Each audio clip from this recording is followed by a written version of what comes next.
Ah, o Felipe colocou, opa, perdão, eu não ouvi. Então beleza. Gostaria sim. Então, beleza. Vamos lá, então, dando início aqui. Hoje estamos aí, então, na aula 6, né? Como eu falei no começo aqui, antes da gente começar, né? A aula. Rapidinho, né? Nós já estamos na sexta aula. Nosso curso tem 10 aulas, então já estamos aí mais da metade, né? Aula 6 e a aula 2 dessa parte, né? Desse tema, né? Reino espiritual, anjos e demônios. Na aula passada a gente falou exatamente dos anjos, né? Que em teologia sistemática é chamada de angelologia. E hoje a gente vai falar dos demônios, né? Que é a demonologia. Geralmente, quando se estuda isso em teologia, você estuda os dois juntos, né? Tanto sobre anjos, sobre demônios, na mesma disciplina. Eu fiz essa divisão aqui pela questão do conteúdo, para não ficar muito conteúdo numa mesma aula, né? A gente viu que na aula passada a nossa aula teve por volta de 7 páginas, né? E essa de hoje tem 6 páginas, 5, 6 páginas aqui. Então a gente vai falar um pouquinho sobre isso. Lembrando que quem quiser se aprofundar mais sobre esses assuntos e não fez ou não faz o nosso curso, eu indico se matricular depois. Eu sei que tem alguns alunos que se matricularam só para fazer o curso de batalha espiritual, né? Então eu incentivo a vocês continuarem estudando e fazendo aí pelo menos o curso de teologia N1 para se aprofundar mais, né? Não só nessa parte, mas em outras disciplinas que são importantes também na teologia, beleza? Vale a pena. Então vamos lá, vamos ler um texto aqui para a gente dar abertura. 1 Pedro 5, verso 8 e 9. Sejam sóbrios e vigiem. O diabo, o inimigo de vocês, anda ao redor como leão, rugindo e procurando a quem possa devorar. Resistam-lhe permanecendo firmes na fé, sabendo que os irmãos que vocês têm em todo o mundo estão passando pelos mesmos sofrimentos. Beleza? Bom, na aula passada começamos a falar sobre a visão bíblica do reino espiritual, falando sobre os anjos. E nessa aula daremos continuidade falando sobre os demônios. Por que a visão bíblica, né? É importante a gente frisar isso toda vez que a gente fala disso, né? Porque quando se trata de batalha espiritual, a gente tem batido nessa tecla várias vezes, existe aí uma pseudo-batalha espiritual, existe aí uma batalha espiritual moderna, porque batalha espiritual é um tema bíblico. Acho que nessa altura do curso já deu para perceber que a Bíblia fala de batalha espiritual. Então, esses movimentos modernos de batalha espiritual, eles se apropriaram do termo, né, como a gente vem vendo até aqui, e incluíram ali um monte de heresia, um monte de conceito errado, inclusive acerca do reino espiritual, inclusive acerca dos anjos, né, e dos demônios também. Inclusive, quando se fala dos demônios, a gente já viu, já comentamos sobre isso, que eles dão uma importância muito grande, né? Falamos em algumas aulas anteriores sobre um dos principais ensinos que eles têm é o ministério ecabalístico, né, que é a expressão grega, que se refere ao ato de expelir demônios, né, de expulsar demônios. Então, muitos dos ensinos, né, muitos dos ensinos que eles ensinam realmente em séries de conferências, em pregações, em clínicas, vem daí, vem dessa questão, dessa ênfase exagerada, algo que também nós falamos em aulas anteriores.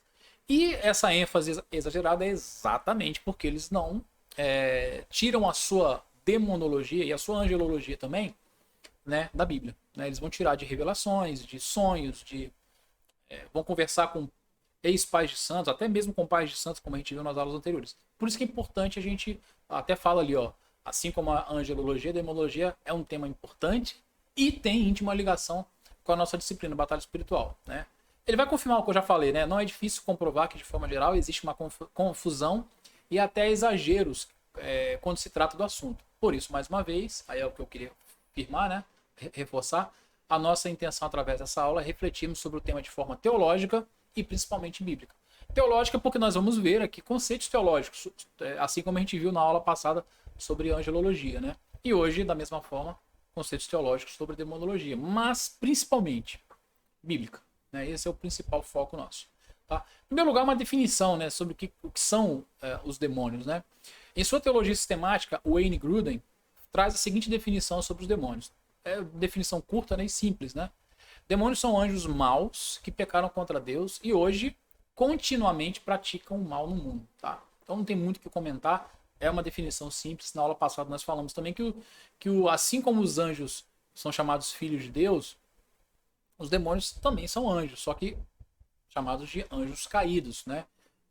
Porque eles pecaram. Né? Então, os demônios nada mais não são nada mais do que anjos maus que pecaram contra Deus. E hoje continuam nesse pecado, continuam praticando o mal pelo mundo. A Bíblia registra que Deus é o criador de todas as coisas. João capítulo 1, verso 3 vai falar, né, que todas as coisas foram criadas por ele e por intermédio dele. Sem ele, nada do que foi feito teria feito. Né, Colossenses 1,16 vai confirmar isso e ainda vai acrescentar que ele criou tanto as visíveis, né, as coisas visíveis, quanto as coisas invisíveis. Ou seja, tudo foi criado por ele e por intermédio dele. Durante o ato da criação, percebemos Deus contemplando cada etapa. E no final, afirma que tudo era muito bom. Vamos encontrar isso em Gênesis capítulo 1, verso 31. Né? Então Deus criou tudo perfeito. Cada etapa, quem já leu aqui, com certeza todos aqui já leram, né? Deus criava, em cada etapa ele finalizava e falava, viu Deus que era bom, e viu Deus que era muito bom, e viu Deus que era muito bom, e isso foi até o final. Então Deus criou o mundo perfeito. Isso nos leva então à pergunta, o que aconteceu, né, que mudou essa realidade? Né? Onde um ser criado por Deus, perfeito e sem pecado, se torna seu inimigo e seu acusador? Né?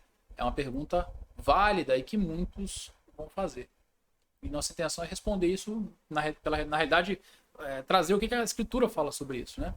Ó, a queda de Lúcifer e a origem dos demônios. Na Bíblia, encontramos as respostas para essas perguntas. Em duas passagens do Antigo Testamento, iremos encontrar descrições sobre a queda de Lúcifer. A primeira delas é Isaías 14, de 11 a 15. Vai dizer assim: sua soberba foi lançada na sepultura, junto com o som das suas liras. Sua cama é de larvas, sua coberta de vermes. Como você caiu dos céus, ó estrela da manhã, filho da alvorada. Como foi atirado à terra, você que derrubava as nações. Você que dizia no seu coração, subirei aos céus, erguerei o meu trono acima das estrelas de Deus. Eu me assentarei no trono da Assembleia, no ponto mais elevado do Monte Santo. Subirei mais alto que as mais altas nuvens, serei como o Altíssimo. Mas às profundezas do Sheol você será levado e irá ao fundo do abismo. E a segunda passagem que também vai falar sobre isso, né, se encontra em Ezequiel 28, 11 e 17, também muito conhecido. Esta palavra do Senhor veio a mim: filho do homem, erga um lamento a respeito do rei de Tiro e diga-lhe, assim diz o soberano Senhor, você era o modelo de perfeição, cheio de sabedoria e de perfeita beleza. Você estava no Éden, no jardim de Deus. Todas as pedras preciosas o enfeitavam: sárdio, topázio e diamante, berilo, ônix e jaspe, safira, carbúnculo, esmeralda. Seus engastes e guarnições eram feitos de ouro. Tudo foi preparado no dia em que você foi criado. Você foi ungido como um querubim guardião, pois para isso eu o determinei. Você estava no Monte Santo de Deus e caminhava entre as pedras fulgurantes. Você era inculpável em seus caminhos desde o dia em que foi criado, até que se achou maldade em você. Por meio do seu amplo comércio, você encheu-se de violência e pecou. Por isso eu lancei em desgraça para longe do monte de Deus. E eu o expulsei, ó querubim guardião, do meio das pedras fulgurantes. Seu coração tornou-se orgulhoso por causa da sua beleza, e você corrompeu a sua sabedoria por causa do seu esplendor. Por isso eu o atirei à terra. Fiz de você um espetáculo para os reis. Né? Então são duas passagens muito conhecidas e a maior parte dos estudiosos atribuem a queda de Satanás. Né? Não é uma unanimidade acerca disso, né? Mas eu quero inclusive fazer alguns comentários, né, sobre isso. Ó. O que eu coloquei na apostila ali? Ó? Essas passagens contêm profecias que inicialmente são dirigidas aos reis da Babilônia e de Tiro.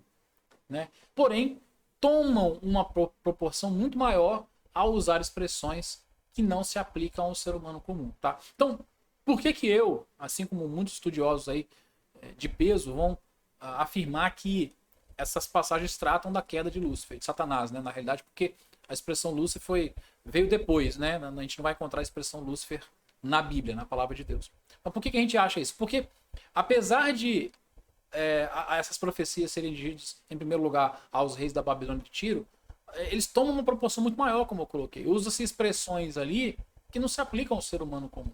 Só para citar aqui de Ezequiel, fala que, quer ver, deixa eu achar algumas partes que são, ó, você era modelo de perfeição, cheio de sabedoria e perfeita beleza. Você estava no Éden. Né? O rei de Tiro não estava no Éden. Né?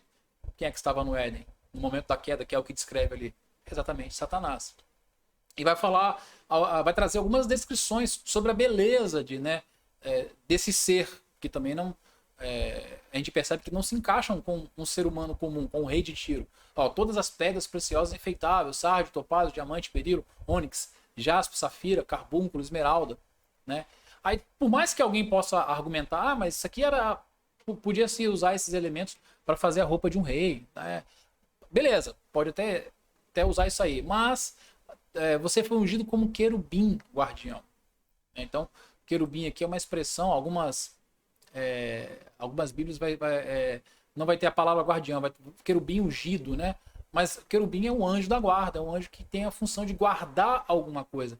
Pois para isso eu determinei. Você estava no Monte Santo de Deus. Onde que o rei de Tiro estava no Monte Santo de Deus? Caminhava entre as pedras fulgurantes. Ou seja, são várias expressões que são utilizadas ali nessa profecia de Ezequiel e na de Isaías também, que não se encaixam com o ser humano comum, né? Então por isso que muitos estudiosos, muitos teólogos vão atribuir essas duas passagens, né, como descrevendo aí a queda de Satanás. O Wayne Grudem, na teologia sistemática dele, vai comentar algo sobre isso. O que ele vai dizer? No discurso profético hebraico, não é incomum passar de descrições de acontecimentos humanos para descrições de eventos celestes, que lhes sejam análogos, e que os acontecimentos terrenos retratem de modo limitado, né? Então o Wayne Grudem vai confirmar, quando ele comenta sobre essas duas passagens, ele fala que no discurso profético hebraico era na realidade comum esse tipo de situação, ou seja, você ter ali uma profecia que ao mesmo tempo se referia a alguém humano, mas não apenas a alguém humano, né? Quando tinha alguma similaridade com aquilo que estava sendo profetizado, né? Essa profecia incluía as duas situações, os dois elementos ali, tanto o elemento humano quanto o elemento espiritual. É isso que ele está falando, né? Mas a gente percebe claramente até onde vai, né? Ou pelo menos percebe claramente quando não se trata, né, de um ser humano, né? Como a gente leu ali algumas citações de Ezequiel, e vamos encontrar a mesma coisa em Isaías. Ó, enquanto Isaías descreve Satanás como estrela da manhã, Isaías vai estar em Isaías 14, 12, Ezequiel fala sobre um anjo criado de forma especial, Ezequiel 28, 13. Olha o que a gente já leu, né? Mas vale a pena reler aqui para reforçar. Ó. Você estava no Éden, no jardim de Deus, todas as pedras preciosas o enfeitavam. Sardio, topázio, diamante, berilo, ônix e jaspe, safira, carbúnculo e esmeralda. Seus engastes e guarnições eram feitos de ouro. Tudo foi preparado no dia em que você foi criado. Então, descreve um ser angelical que estava no Éden. Acho que só isso já fecha a questão, né? Que tinha algo de diferente, tinha um esplendor diferente dos demais, né? Então isso é importante frisar. É fácil perceber que o pecado de Satanás foi o orgulho. Eu acho que isso fica claro, né? O pecado primário de Satanás ali foi o orgulho, acompanhado, é claro, na tentativa de se tornar igual a Deus, né? Alguns também vão falar que o pecado do diabo foi que ele teve inveja do ser humano, e vão fazer uma série de suposições. Mas não é isso que o texto sugere. O texto de Isaías, eu quero voltar para ele aqui agora. O que ele vai dizer? Subirei mais alto que as mais altas nuvens, serei semelhante ao Altíssimo. Então está muito claro o que o diabo queria, né? Ele se torna orgulhoso, ele começa a se achar melhor do que os outros, mais bonito do que os outros, mais sábio do que os outros anjos, né? E chega ao ponto de querer ser como Deus. Serei semelhante ao Altíssimo. Repare que a palavra Altíssimo, eu copiei da Bíblia, né? Tá aqui, você vai encontrar na sua Bíblia, se você conferir, a palavra Altíssimo está com A maiúsculo, se referindo ao próprio Deus. Então ele quis realmente ser como Deus, né? O pecado começa com orgulho e chega ao ponto de ele querer ser como Deus. Nesse sentido, no Novo Testamento temos duas passagens que confirmam que essas profecias fazem referência à queda de Lúcifer e à origem do diabo. A primeira encontramos em 1 Timóteo 3,6. Paulo, quando escreve ao seu amado, né, filho Timóteo, como ele costuma se referir a Timóteo, ele diz o seguinte: não pode ser recém-convertido, para que não se ensoberbeça e caia na mesma condenação em que caiu o diabo. Então, Paulo falando para Timóteo, falando daqueles que vão trabalhar na casa de Deus, na obra de Deus, ele fala, não pode ser recém-convertido. Algumas versões vai estar, não pode ser, me fugiu a palavra agora, mas é uma palavra que Se alguém lembrar, me ajuda aí. A palavra que usa para falar que o cara é novo na fé. Neófito. Neófito, isso. Não pode ser neófito, né? Algumas versões vai estar isso. Não pode ser neófito para que não caia no mesmo engano do diabo. Ou seja, não se ensoberbeça. Soberba ali foi o pecado primário do diabo. E ele ainda fala, né? Na condenação em que caiu o diabo. Foi isso que levou ele a ser condenado. E a segunda passagem que vai confirmar é Lucas 10:18, né? Que as palavras do próprio Jesus, né? Eu vi Satanás caindo do céu como um relâmpago, né? Muitos estudiosos vão atribuir essa descrição de Jesus aí como se Jesus estivesse falando quando ele foi jogado do céu à terra, né? Realmente quando ele caiu, quando ele pecou, né? Estão mostrando que ele realmente foi lançado, né, para fora do paraíso. Outro texto que corrobora com esse pensamento se enquadra em Apocalipse 9:1, onde o diabo é descrito como uma estrela caída do céu na terra. Então, Apocalipse 9:1 também, de forma muito clara, vai descrever isso. E outros textos irão mostrar claramente que, além do diabo, alguns anjos também se rebelaram contra Deus. E outros ainda são mais específicos quanto à quantidade. Claro, não é uma quantidade exata, mas vão dizer que uma terça parte caiu junto com Satanás. Judas, verso 6, né, que é um capítulo só, vai dizer: e os anjos que não guardaram o seu principado, mas deixaram a sua própria habitação, reservou na escuridão e em prisões eternas até o juízo daquele grande dia. Tá? Esse texto aqui é um texto muito polêmico, é um texto alvo aí de muitas especulações. Eu não vou entrar no mérito agora, porque assim como a aula passada, nossa ideia é mostrar o que a Bíblia fala dos anjos e o que a Bíblia fala hoje dos demônios. Não vou entrar em detalhes, porque a ideia é mostrar que tanto a angelologia e a demonologia é muito mais simples do que essa apresentado pela batalha espiritual moderna. Então não vou entrar nas polêmicas aqui. Mas quais as polêmicas geralmente que são atribuídas a esse texto? Em primeiro lugar, quando fala que os anjos que não guardaram o seu principado, né, deixaram sua própria habitação, alguns vão atribuir aquela passagem de Gênesis que fala aqui dos filhos dos homens que tiveram relação sexual com as filhas de Deus. Aliás, as filhas dos homens que tiveram relação sexual com os filhos de Deus vão atribuir, vão fazer uma ligação com essa passagem. Tem gente que concorda, tem gente que não concorda. Quem quiser se aprofundar, eu não vou entrar nisso agora, tem um artigo do Leandro Lima, que ele escreveu e publicou pelo site da Mackenzie, né? Eu tenho ele em PDF, eu posso mandar para vocês. São 19 páginas onde ele trata só disso. Leandro Lima é fera nessa parte aí, né? Então quem quiser se aprofundar mais nisso aí. A ideia aqui é mostrar o quê? É mostrar que alguns anjos, fora Satanás, tiveram anjos também que não guardaram o seu principado, ou seja, não guardaram a sua função, deixaram a sua própria habitação, né? E que foram, assim como Satanás, castigados. Outros vão entrar em discussão aí se eles estão em prisões eternas, o que quer dizer essas prisões eternas, se é literal, se tem anjos, no caso demônios, né? Anjos maus, que estão presos em algemas eternas e vão ficar presos até o último dia, ou se essa prisão é uma limitação, tá? Que a Bíblia acaba tendo algumas expressões simbólicas, tá? Alguns vão dizer que é literal e outros vão dizer que não é prisões eternas de forma literal, né? Mas que é uma limitação imposta por Deus a esses demônios. Mas o Leandro Lima trata disso também no artigo. Depois eu vou mandar para vocês lá no grupo. 2 Pedro 2,4 vai dizer que porque se Deus não perdoou os anjos que pecaram, mas, havendo-os lançado no inferno, os entregou às cadeias da escuridão, ficando reservados para o juízo. Né? 2 Pedro também é um dos textos polêmicos nesse sentido aí, porque fala algo bem parecido que está em Judas e também o Leandro Lima trata no artigo que eu falei com vocês. Mas aqui a ideia é mostrar que ele também fala de anjos que pecaram assim como Satanás. Outro texto que vai confirmar isso é Apocalipse 12:4, que vai falar inclusive da terça parte, né? E a sua cauda levou após si a terça parte das estrelas do céu e lançou-os sobre a terra. E o dragão parou diante da mulher que havia de dar à luz para que, dando ela à luz, lhe tragasse filho. E Apocalipse 12:9, que foi precipitado o grande dragão, a antiga serpente chamada Diabo. Aqui é bem claro, né? O texto fala o grande dragão, a antiga serpente, e identifica quem é, chamada o Diabo e Satanás, que engana todo mundo. Ele foi precipitado na terra, ou seja, foi jogado à terra, né? E seus anjos foram lançados com ele. Quando a gente junta tudo, então a gente consegue construir uma história, né? O diabo se rebelou contra Deus, ele foi jogado com uma terça parte dos anjos à terra, tá ok? Então, isso que a palavra vai nos dizer. Alguém quer comentar, perguntar? Fica à vontade.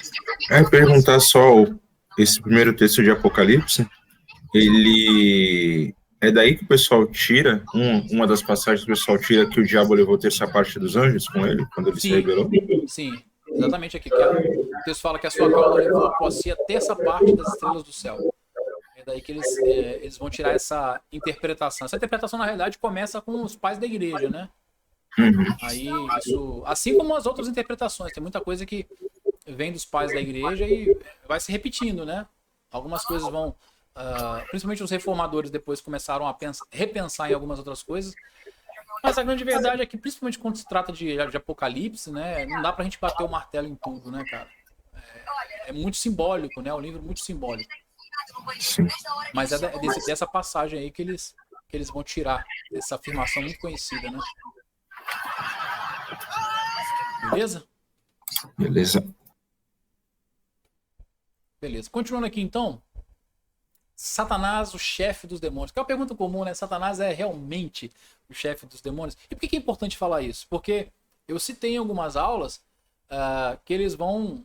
o pessoal desse movimento de batalha espiritual moderna, eles vão citar até uma certa hierarquia, né? Alguns vão falar, por exemplo, acho que eu citei isso, se eu não citei, vou citar agora, e se eu já citei, vou citar agora de novo. Eles vão falar que até a expressão Baal, não sei se eu comentei isso, não lembro. Baal, B-A-A-L, é uma... Como é que eu diria? É um acróstico, né? Onde cada letra é o nome de um demônio, que representa os 5 príncipes satânicos. B, Beelzebu. A, Astarote. Outro A, Asmodeu. 1, 2, 3... São 2 L's, né? É Lúcifer. Enfim, eu não vou lembrar, tô lembrando o outro agora. Mas cada letra é o nome de um demônio que, segundo eles, esse pessoal desse movimento de batalha espiritual, são os 5 príncipes satânicos. Mas não tem base bíblica isso, tá? É eles que falam. Leviatã. Obrigado, Isaías. Exatamente. Beelzebu, Astarote, Asmodeu, Lúcifer e Leviatã. Eles falam que não tem uma ordem aí, né, de hierarquia, né? Mas que esse termo aí mostra que são 5 príncipes satânicos que comandam o inferno, aquela coisa toda. Inclusive, um dos que falavam isso, não sei se continua falando, era Daniel Mastral, mas outros falavam também. No livro do Augustus Nicodemos, o que você precisa saber sobre batalha espiritual, ele cita lá que eu não vou lembrar o cara agora, que conversou com um pai de santo, era um rapaz envolvido com batalha, um missionário, conversou com um pai de santo da região, e esse pai de santo recebeu uma revelação dos próprios demônios e tal, da hierarquia, e ele dá uma outra hierarquia, né? São outros nomes. São acho que 5 nomes também, mas não é exatamente esse que eu citei agora, né? Então, por que é importante falar o que a Bíblia fala acerca da hierarquia? Existe uma hierarquia demoníaca? Existe. Existe um chefe? Aparentemente a Bíblia fala que sim. Mas não é tão detalhado quanto eles colocam, né? Então isso que é importante frisar. Satanás é o chefe? A Bíblia parece dizer que sim. Ó, apesar da Bíblia não trazer uma descrição literal, ou seja, você não vai ter na Bíblia lá literal, Satanás é o chefe dos demônios. Mas várias passagens parecem indicar que Satanás é o chefe dos demônios. Jó 1,6, por exemplo, descreve o momento em que os anjos se apresentam perante Deus e junto com eles, Satanás. Então, uma passagem muito conhecida. Tá para acontecer ali uma reunião no céu e quem aparece junto com os anjos? Satanás. Não cita o nome de outro demônio. Então Satanás aparece e conversa com Deus ali. Bichos, o meu servo Jó.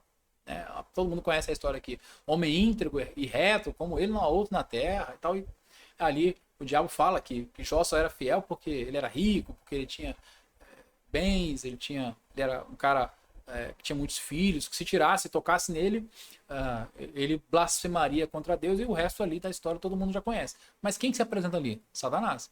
1 Crônicas 21:1 vai descrever quando Satanás incita Davi a levantar o censo de Israel. É uma passagem também bem conhecida, quando Davi, por orgulho, resolve contar, né, o povo, para ver o tamanho do exército dele, para ver quantas pessoas que compunham ali o seu reino. Era uma questão de orgulho. E o texto fala que, incitado por Satanás, Davi fez isso. Um detalhe, uma observação aqui à parte. O castigo por causa desse pecado foi muito maior do que o pecado de adultério de Davi. Olha que interessante. Não sei se vocês já sabiam disso. O pecado de adultério de Davi com Batseba teve uma série de consequências, a gente sabe, desastrosas, né? Algumas pessoas morreram, inclusive, por causa disso. O profeta Natan falou que a espada não se apartaria da casa dele. Foi terrível, a gente sabe da história. Só que a quantidade de pessoas que foi morta por causa do pecado desse levantamento do censo de Israel lá que Davi fez foi muito maior. Depois você lê o texto lá. E quem cita Davi é Satanás. Zacarias 3:1 também vai descrever a visão que o profeta teve do sumo sacerdote Josué, que estava diante do anjo do Senhor, enquanto Satanás estava à sua direita para se lhe opor. É interessante que o profeta vê tanto o anjo do Senhor quanto Satanás, um do lado do outro, e fala que Satanás estava para se lhe opor. Mais uma vez, é citado de forma muito clara Satanás.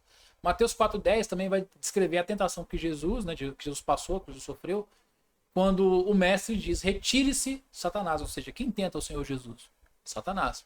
Mateus 16:23, quando Jesus diz a Pedro, arreda Satanás, né, a passagem conhecida, quando Pedro fala para Jesus não ir para a cruz, não, Senhor, não te faças esse mal, né, não faça isso com o Senhor mesmo. Aí Jesus vira para Pedro e fala, arreda-te, Satanás, porque naquele momento Pedro estava sendo usado, né, pelo diabo. E por último ali, Mateus 12:24 vai descrever ele como Beelzebub, que é o príncipe dos demônios.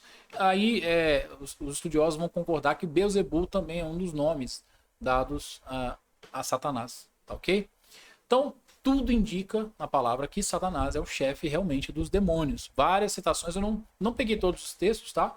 Existem outros textos, mas a gente viu lá de Apocalipse, que a gente citou anteriormente, também fala, enfim, que Satanás é o chefe dos demônios. Mas não vai falar de uma hierarquia. Não vai falar de que existem os 5 príncipes satânicos que comandam as regiões do mundo. Eles vão dizer, inclusive, que esses 5 príncipes eles intercalam para comandar determinadas regiões do mundo. É umas viagens muito loucas, né? Não sei de onde esses caras tiram isso. É importante a gente ver o que a Bíblia fala sobre isso. A Bíblia fala isso aí. A Bíblia indica que Satanás é o chefe, que Satanás é quem lidera, que ele que pecou primeiro, que ele que levou até essa parte dos anjos. É o que a Bíblia fala. A Bíblia não fala, não cita 5 príncipes satânicos, não cita que existem outros demônios que estão na liderança com ele, enfim. Isso é importante. Ok? Próximo ponto ali é sobre a forma de ação do diabo. Alguém comentou alguma coisa aqui? Isaías que eu tinha colocado não era o Leviatã, o último, isso aí. A galera cria uma liga de demônios como se fosse uma história em quadrinhos, tudo fora do contexto bíblico. Exatamente. E é engraçado até, Isaías, que muito do que a galera vai usar, até de termos de demônio, vem dos livros apócrifos. Inclusive, no artigo do Leandro Lima, ele vai comentar sobre isso. Vão pegar um monte de livro apócrifo e pseudepígrafos e vão pegar nome de demônio que vem de lá, e às vezes até de mitologia. Vão pegar da mitologia grega, da mitologia egípcia e por aí vai. Até da mitologia nórdica, eles vão pegar aí o nome de algumas entidades, né, e vão, às vezes, usar esses nomes para dar nomes aos demônios, né? Os caras são muito criativos, né? Mas não é bíblico, não é bíblico. Bom, sobre a forma de atuação, a Bíblia descreve que o diabo peca desde o princípio. 1 João 3:8 vai falar isso. Então, quem é que peca desde o princípio? Onde é que começa o pecado? Começa no diabo. Indicando claramente que o pecado se originou nele, né? Então, além disso, diz que ele foi homicida desde o princípio e que, além de mentiroso, é o pai da mentira, né? Então, ele peca desde o princípio, o pecado se originou nele, né? E, além disso, ele foi homicida desde o princípio. A palavra fala isso, né? Que ele é mentiroso e que ele é o pai da mentira. Aliás, é a única coisa que a Bíblia fala que o diabo é pai, é a mentira. Né? Por isso que a gente tem que tomar muito cuidado a atribuir determinadas coisas ao diabo. Isso é do diabo, aquilo é do diabo. A única coisa que a Bíblia fala que ele é pai é a mentira. A única coisa que a Bíblia atribui, de certa forma, a paternidade dele é a mentira. Né? Está em João 8:44. Qual é o intuito dele? O intuito dele principal é se opor à obra de Deus. E ele tentou fazer isso de diversas formas. Em primeiro lugar, levando Adão e Eva a pecar contra Deus. Gênesis 3, de 1 a 6.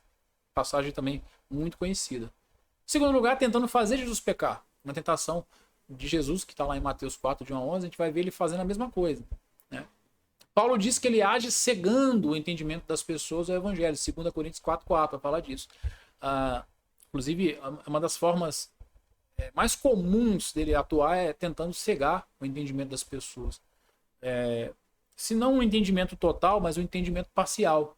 Porque o diabo, ele entende que se você não compreendeu a palavra na sua totalidade, ele já tem meio caminho andado. A pessoa continua na mentira. Porque não existe meia verdade para um cristão. O cristão ele tem que aceitar a verdade na sua plenitude, na sua completude. Então ele tenta cegar de uma maneira ou de outra, né? Tenta o tempo todo fazer isso. Paulo vai falar em 2 Coríntios 4:4, que é para fazer com que as pessoas não entendam a palavra mesmo. Por isso que existe tanta heresia, por isso que existe tanta mentira, por isso que existe tanto ensino errado, ensino herético, né? Por isso que existe tanta coisa aqui, tanta viagem aí que a gente não vai encontrar nenhuma base bíblica.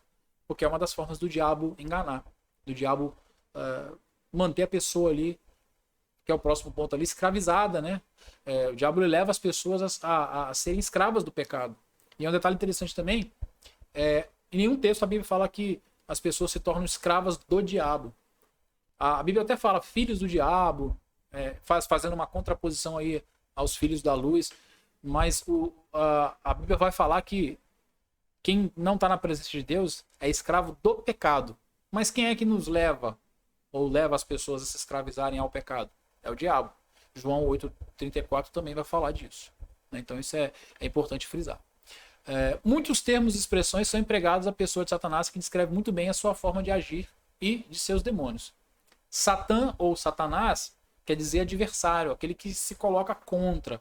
No texto que eu falei lá que o profeta Zacarias, ele teve uma visão ali do anjo do Senhor e de Satanás, e fala que ele estava lá para se opor a ele, né?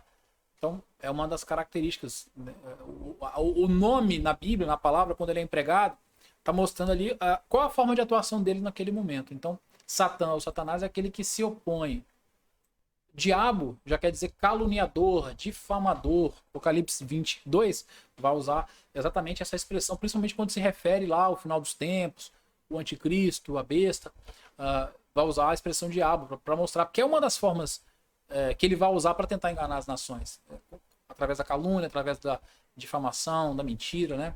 Abaddon e Apolion querem dizer destruidor, são expressões usadas em Apocalipse 9:11. Belial, que é desprezível ou indigno, né? Acusador, Apocalipse 12:10, né? Vai estar dizendo até o seguinte: foi lançado fora o acusador dos nossos irmãos, que os acusa diante do nosso Deus dia e de noite. Então, a impressão que dá é que o diabo fica lá tentando nos acusar, né? Tentando achar algo, né? Para usar contra nós. Similar aí, vem na nossa mente a ideia do que aconteceu com Jó, né? Apocalipse 20:10 vai usar também a expressão sedutor e enganador, ou seja, o diabo seduz ali com a cobiça de cada um, né? A palavra fala que cada um é tentado pela sua própria cobiça, né? Quem é que faz isso? Quem é que tenta nos levar? Quem é que tenta nos seduzir, nos enganar? É exatamente o diabo. Mas ele vai usar algo que está dentro do nosso coração, né? Isso que é interessante, né? Então por isso que a gente tem que vigiar e orar, como a palavra mesmo fala. Ok? E João 8,44, já citamos, né? Vai chamar ele de mentiroso, ou seja, o pai da mentira. Se alguém tiver alguma coisa para comentar aí, perguntar, fica à vontade, tá? Eu gosto quando vocês participam.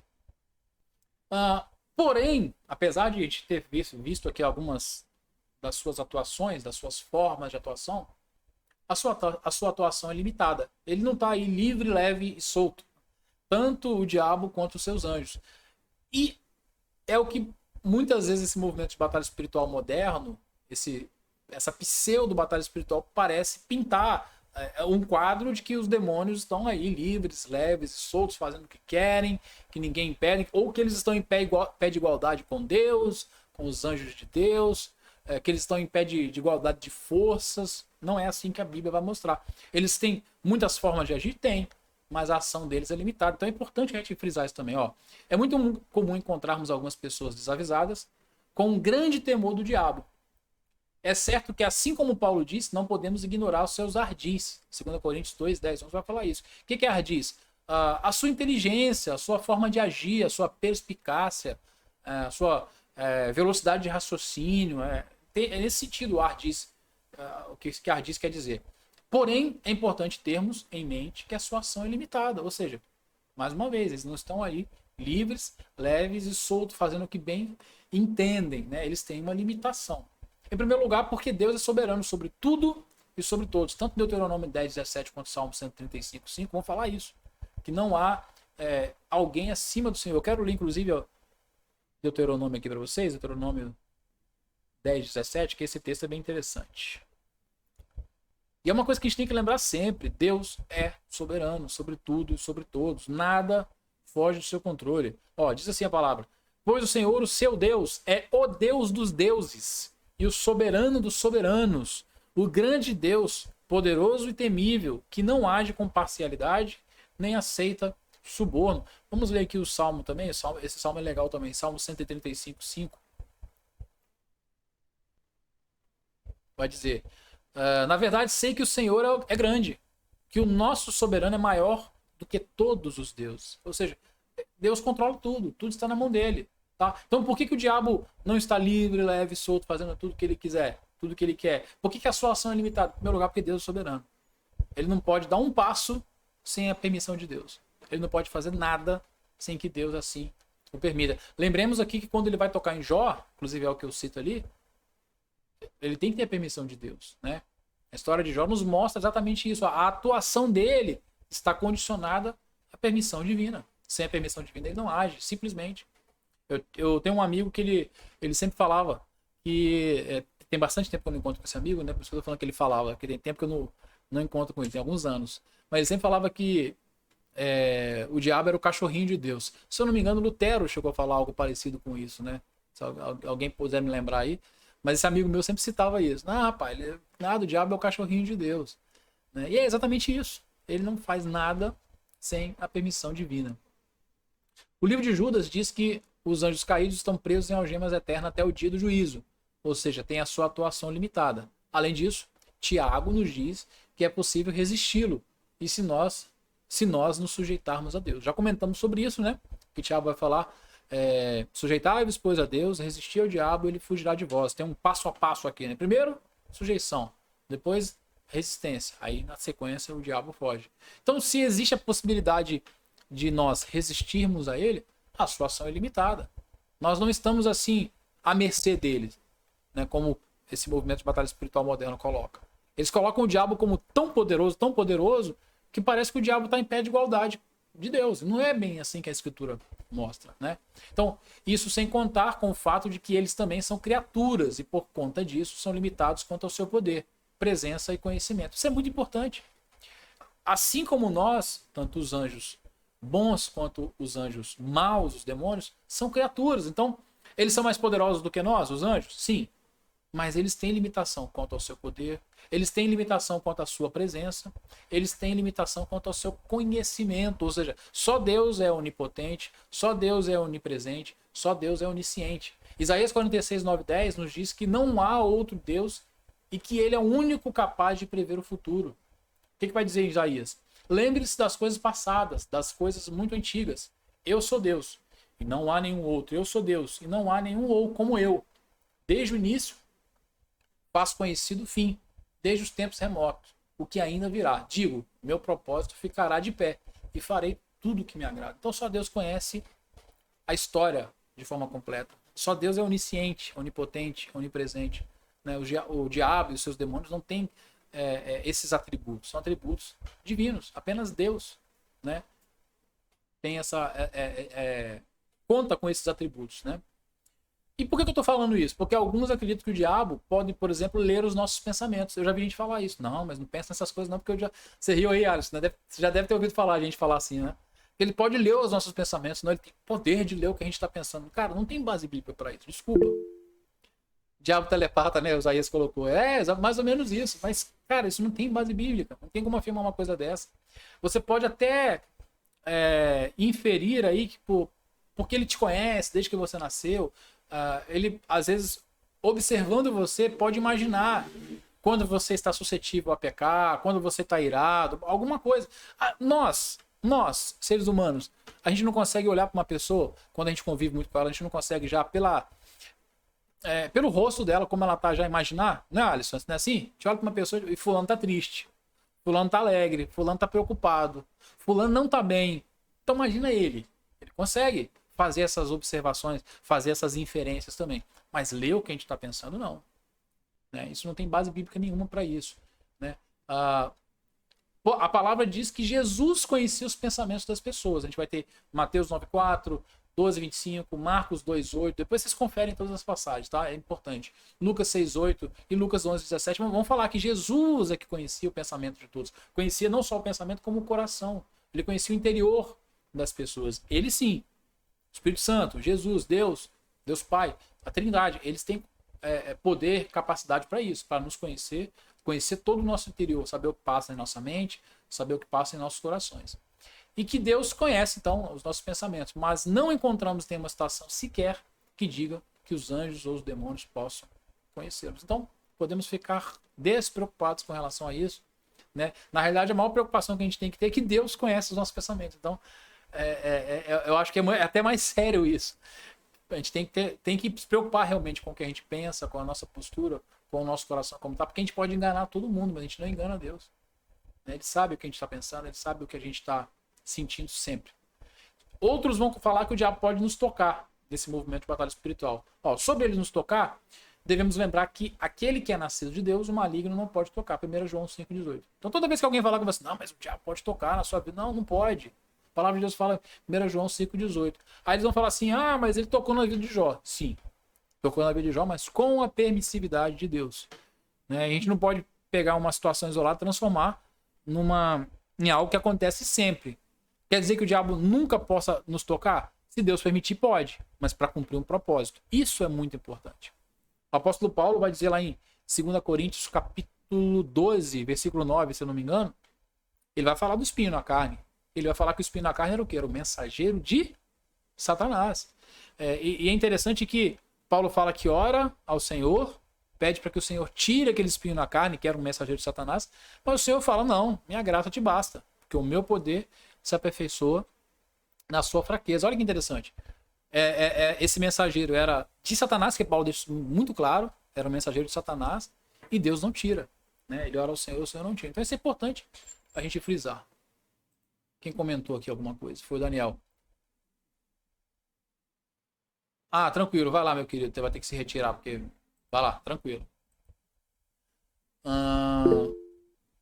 Deus te abençoe. Depois você assiste o finalzinho. Então vamos lá. Então sobre ele nos tocar, sem chance. A palavra de Deus fala que o maligno não nos toca. Com relação ao pecado, cada um de nós é tentado pela sua própria cobiça. Tiago 1, 13 a 15 vai falar. Isso é importante. Porque eu já vi gente falar assim também. Eu pequei porque o diabo me fez pecar. A culpa é do diabo. Não, a culpa é tua. Pecou? A culpa é tua. Se eu pequei, a culpa é minha. Cada um vai responder porque, como a palavra diz, cada um é tentado pela sua própria cobiça. Aí eu já recebi pergunta do tipo, mas pastor, qual é a minha cobiça? Aí, meu querido, você tem que buscar fazer uma alta análise aí, buscar de Deus. Na realidade, a gente sabe, né? A gente sabe o que aperta pra gente. Tem gente que, para algumas pessoas, a cobiça é mulher. Né? Tem outros que vai ser poder, outro vai ser dinheiro. Então, você sabe onde é a sua fraqueza, qual é a sua maior cobiça, que você tem que dar mais atenção. Então, é ali que você tem que vigiar, né? É ali que você tem que dar atenção. Mas a palavra fala que cada um é tentado pela sua própria cobiça. Né? Mas se nós permanecermos no Senhor, o pecado não tem mais poder sobre nós. Romanos, né, vai dizer isso. Romanos 6, 12, 14. Portanto, não permitam que o pecado continue dominando os seus corpos mortais, fazendo que vocês obedeçam aos seus desejos. Não ofereçam os membros dos seus corpos ao pecado como instrumentos da injustiça. Antes, ofereçam-se a Deus como quem voltou da morte para a vida. Ofereçam os membros dos seus corpos a Ele como instrumentos de justiça, pois o pecado não os dominará, porque vocês estão debaixo da lei. Vocês não estão debaixo da lei, desculpa, mas debaixo da graça. É importante isso. Quando a gente está na presença de Deus, o pecado não tem domínio mais sobre nós. Quando estamos na presença dele. Quando reconhecemos ele como o único e suficiente Salvador. Quando começamos a viver de acordo com a palavra, a buscar a sua vontade, a nos arrepender continuamente, sabe? Uma vida de piedade ali, quando buscamos isso, o pecado não tem mais poder sobre nós. Paulo está dizendo isso. Não estamos mais debaixo da lei, estamos debaixo da graça. Né? É por isso que ele fala, não permita que o pecado continue dominando os seus corpos. Não somos mais escravos do pecado. Cristo nos libertou exatamente dessa escravidão. Então essa desculpinha de que eu peco porque o diabo me fez pecar também não cola.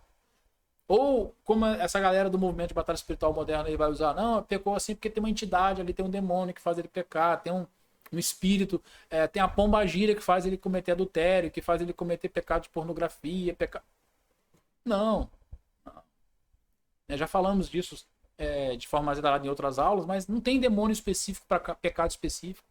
A Bíblia pelo menos não fala disso. Né? O diabo vai tentar nos conduzir, nos induzir ao pecado, vai tentar nos seduzir, nos levar ao engano, mas nós temos a nossa cobiça, cada um tem a sua própria cobiça. Nós temos que lembrar exatamente isso que Paulo fala aí, para não permitir que o pecado continue dominando os nossos corpos. Né? Nós estamos debaixo da graça, isso que é importante. Felipe colocou, tá, Felipe, beleza. Depois vocês assistem a aula. Estamos já acabando já, concluindo aqui. Conclusão. Para finalizar, o reino espiritual existe, é coisa séria, então não podemos negar, né? Não podemos ignorá-lo, mas devemos lembrar que a palavra é a nossa única regra de fé e prática, e para não cairmos no extremismo, que é muito comum nesses movimentos aí, devemos buscar o que ela diz, não só sobre esse assunto, mas sobre tudo que nos serve. Né? Então a gente vê aí muitas igrejas, muitas denominações, principalmente as pentecostais e neopentecostais, ensinando coisas que a gente não encontra na palavra. Uma visão extremista do reino espiritual. Tudo é demônio, tudo é anjo. Tem igreja que, como a gente falou na aula passada, canta para anjo. Tem anjo voando neste lugar, no meio do povo. Tem música que fala disso. Né? Outras vão espiritualizar, tudo é demônio, tudo é diabo, tudo é... Né? Mas a Bíblia não fala isso. A gente não pode ignorar. O apóstolo Paulo fala que a gente não pode ignorar os ardis do diabo. A gente já falou sobre isso. Mas a gente tem que ter uma visão equilibrada. Por isso que é importante a gente entender o que a Bíblia fala acerca disso. Né? Não só sobre esse assunto, não só sobre anjos e demônios, não só sobre batalha espiritual, mas sobre tudo. Por isso que é importante a gente estudar a palavra a cada dia. E na próxima aula, então, veremos quais os direcionamentos que a Bíblia nos dá para termos condições de resistir ao diabo. Por quê? A gente viu que Tiago fala que a gente tem que se sujeitar a Deus, resistir ao diabo e ele vai fugir de nós. Né? Mas como nós fazemos isso? Como que a Bíblia fala que a gente pode se sujeitar a Deus para oferecer resistência ao diabo? Né? A resistência está condicionada à sujeição a Deus. Mas como que acontece isso? É isso que a gente vai falar na próxima aula. E é isso, não sei se vocês têm alguma pergunta, alguma dúvida, algum comentário. Se não tiver, 9 horas agora em ponto, a gente vai finalizar. Roderick, Isaías, Alisson. Tranquilo? Então, só o pessoal, não sei, né? Observando tudo, assim, desde da outra eletiva para essa, é uma preguiça de ler Bíblia complicada, né? Sim. Uma preguiça que, tipo, tá tudo lá, tá tudo descritinho, tudo certinho, e a pessoa fica com preguiça de ler, né? É mais fácil inventar alguma coisa, pegar a informação com outra religião, com outra crença, do que se concentrar no que a palavra de Deus diz, né? Tem um pastor que eu gosto muito que ele fala, cara, nosso problema não é com Satanás. Nosso problema é com Deus. A gente tem que pedir a bênção, a proteção para Deus. Quem está no controle de tudo é o Senhor. Então, tipo, a galera acaba se perdendo demais nisso, né? Exatamente. Porque não conhece a palavra, né? Exatamente, porque não conhece as escrituras. Aí fica aí, né, patinando, né? Andando para lá e para cá, andando em círculos, fazendo... lutando um monte de batalha espiritual que não leva a lugar algum, fazendo um monte de ato profético, um monte disso, daquilo que a palavra não nos ensina acerca disso. Benzendo item. Como é que é? Benzendo item, né? Exatamente. O evangélico agora tem... Parece... É muito coisa de jogo de RPG, né? Tem os itens benzidos e tal. Eu sempre falo que... às vezes eu passo até pro chato, que eu vou conversar com algumas pessoas, eu falo, mas a palavra não fala isso. Mas a palavra não fala isso. Mas a palavra não fala isso. Se eu tava conversando com uma pessoa, umas 4 vezes eu falei, mas a palavra não fala isso, cara. Mas a palavra não fala isso. Falei assim, aí você parece que você tá sendo chato com a pessoa, né? Tipo, aí eu falei, cara, desculpa, sem querer ser chato com você, mas eu também não creio nisso porque a palavra não fala isso. Eu falei, eu não tenho dificuldade de acreditar em nada, desde que esteja na palavra. Se estiver na palavra aí, Exatamente. eu não tenho problema nenhum. O Agora, É grande aquilo. problema, Se a palavra da margem é uma coisa, né? Se nem na palavra é mencionado, exatamente. o grande problema de tudo isso aí é que o pessoal quer materializar a fé. E muitas coisas na vida não dão certo porque as pessoas materializam. Vamos pegar um exemplo prático aqui. Por que algumas pessoas perdem a fé e não salvação? As pessoas perdem fé porque a fé dela está baseada em materialização. Eu vou pedir algo a Deus, Deus vai me dar. Aconteceu uma morte na minha família, foi porque Deus não cuidou, então eu perdi a fé. E aí eu trabalho perdendo a fé com muita coisa. Porque eu estou ligado na fé como algo material. Aí por isso eu vou usar o óleo, eu vou usar um copo de água na televisão, eu vou colocar a foto daquilo que eu quero para poder eu ficar orando por aquilo. Então, não é uma fé baseada numa adoração constante a Deus, onde o sentimento é de gratidão. Sempre o sentimento é de pedir. Eu vou pedir, acabou. Por que alguns casamentos não dão certo? Mesma coisa. Porque a pessoa está ligada na mulher enquanto ela tem um corpo agradável. Quando a mulher não tem mais o corpo agradável, ele vai buscar na rua. Então, tudo ligado ao material. Se a gente for pegar anjos e demônios, por que as pessoas têm tanta essa fixação de aumentar e ampliar as coisas sobre anjos e demônios? Porque as pessoas têm que materializar para que os anjos e demônios, que a Bíblia diz que são invisíveis, para as pessoas têm que se tornar visíveis. E aí você vê, entra em casa de crente que tem aquelas coisinhas de louça de anjo, não sei o quê. Tem cristão que acredita que tem anjo da guarda. Então, é uma série de materializações que, enquanto a pessoa não se desprender disso, ela não vai conseguir ter um relacionamento verdadeiro com Deus. Porque a palavra, ela nunca, em nenhum momento da palavra de Deus, você vai encontrar ela direcionando o homem, nem para o próprio homem, como a gente aprendeu na teologia do coaching, nem para bens materiais. Ela vai muito pelo contrário, em uma linha de afastamento disso. Mas, infelizmente, meu irmão, é isso aí que o pessoal quer, entendeu? Jesus é o caminho, a verdade e a vida. Só que a galera quer andar de muleta, né? Tipo, Jesus tá certinho, deu o caminho correto, só que a galera prefere pegar. Isso é muleta, eu vejo muito isso, sabe, professor? Como muleta. É muleta que as pessoas pegam para se achegar a Deus, sendo que Deus já deu, tipo, certinho. É complicado. Você vê o que aconteceu da reforma. A reforma, um dos grandes conceitos que a reforma traz para a população é o sacerdócio universal dos cristãos. Para mim, é um dos melhores, porque aquelas pessoas viviam escravizadas por sacerdote romano. O cara dizia que ele era, você ia até ele, inclusive para você ser salvo, você passava pelo purgatório. Você passava pelo purgatório. A partir daquele momento, você começa a dizer, olha, meu acesso com Deus está livre há muito tempo e eu fui enganado. Aí hoje se passaram mais de 500 anos e as pessoas, algumas, claro, ainda estão fazendo isso dentro da própria igreja evangélica. Vou pedir o pastor para orar, vou pedir ao irmão para orar, vou pedir... Né? Ela não tem aquela coisa de dizer, eu posso fazer isso. É difícil. É exatamente o que Isaías comentou, né? A muleta, né? Todo mundo quer ter uma muleta. Aí a muleta vai ser um óleo, vai ser uma oração do pastor, que é uma oração mais forte, vai ser fazer alguma coisa. Agora, é interessante que eu também vejo um aspecto antropocêntrico muito forte nessas heresias.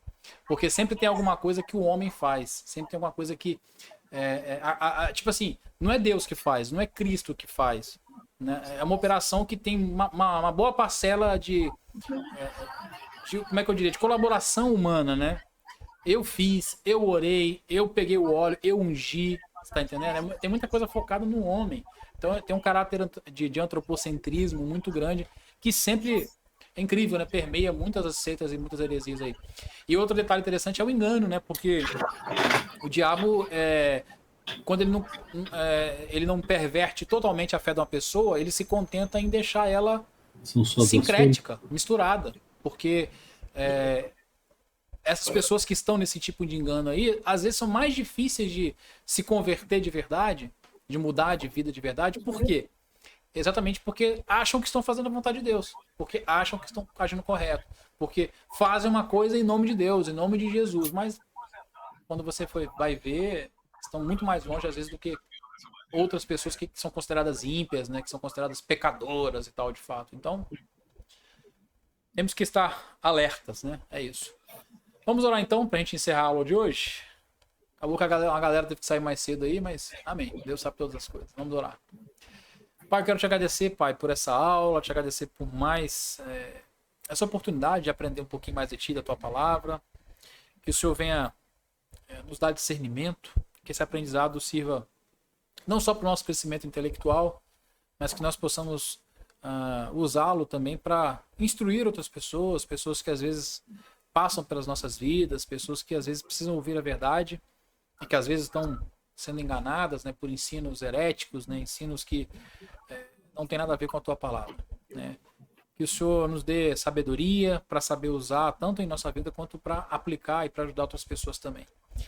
Muito obrigado mais uma vez por tudo, obrigado pela vida de cada aluno, não só aqueles que assistiram a aula até aqui, quanto aqueles que vão assistir depois também a gravação, Senhor Deus. Abençoe, continue abençoando aí a FATERJ, cada um dos seus tutores, das pessoas que estão envolvidas na parte, né, da administração das aulas, da administração. Abençoe também cada aluno e que todos os envolvidos possam continuar aí trabalhando, Senhor Deus, para o crescimento do teu reino. Em nome de Jesus. Amém. Amém. É isso. Amém. Valeu, meu professor.